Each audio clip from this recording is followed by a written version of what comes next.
first time I met her was in first grade when I started school, and when I saw her, she was really active, she was really confident, and she was a hardworking person, and I really wanted to be in her class, but in first grade when I found out about her.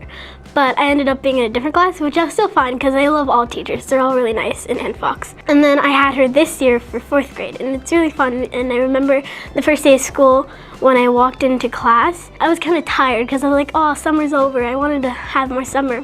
And then when I walked in, I saw her all pumped and excited. And then when I walked in, after a while, I realized I was getting happier.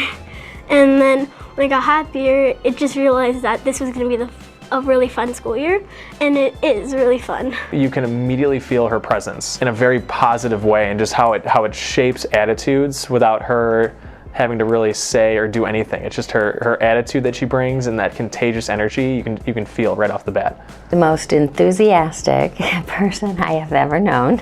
She's enthusiastic with the kids and with the staff members. People always seem to go back to my energy level, so I like to say that I'm putting on a performance throughout the day. I definitely feel like I should be taking vocal lessons because the amount of things that I do throughout the day, they will automatically say, oh, she's got a lot of energy, she moves around a lot, I'm trying to get my steps in. We had the same amount of teaching experience. It was both of our third years teaching, but she definitely still stepped into like a mentor role for me, which is really unique about her. She's just a natural leader, I think, and she took me under her wing, showed me, how District 54 works, because my previous 2 years of experience were in a very different setting, so that was really helpful. I've been in primary world, meaning like first grade, second grade, and so now that I've been moved to fourth grade, I was just reminding myself, they're still just kids. I'm going to continue to operate the same way that I've always operated. So if I'm singing a song about how to put their name on their paper right away, I'm still going to sing that song because I want to make sure that they know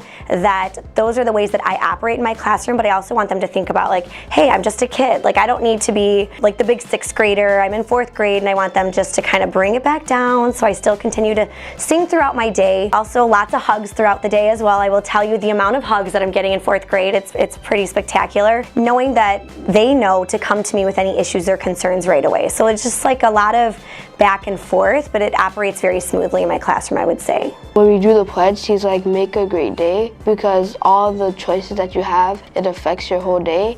And so since you say that, like, I always stay on the positives every day. We before I kind of attitude, she's always trying to bring out the best in the team, where if one person has a really great idea, Stacey will always try to reframe it and say, okay, how will this work best for the team? And it kind of comes back to that idea of big potential, right? I hear it a lot from Stacey. How can we bring this big potential, not only for our PLC, but also for our students?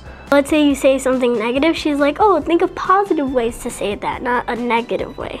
A goal for my students that I would have is much more about having a growth mindset. So, we're really into, yes, academics are amazing. Of course, we want students to do well and to feel that success, but not everybody does extremely well. So it's, what do we do? What do we take away from that when we're not as successful as we thought we were? Because success is defined in so many different ways. So like a big thing is that growth mindset. Just what can I do next time that will make me feel more positive, reflect better, and not having that fixed mindset. So it's just like that end in mind, but again, it's that growth mindset for me. Sometimes when we go guided reading, she also do something where you pound out 7. So she'd be like 1, 2, 3, 4, 5, 6, 7. She says, let's get started, and we say, let's get reading. It's really fun.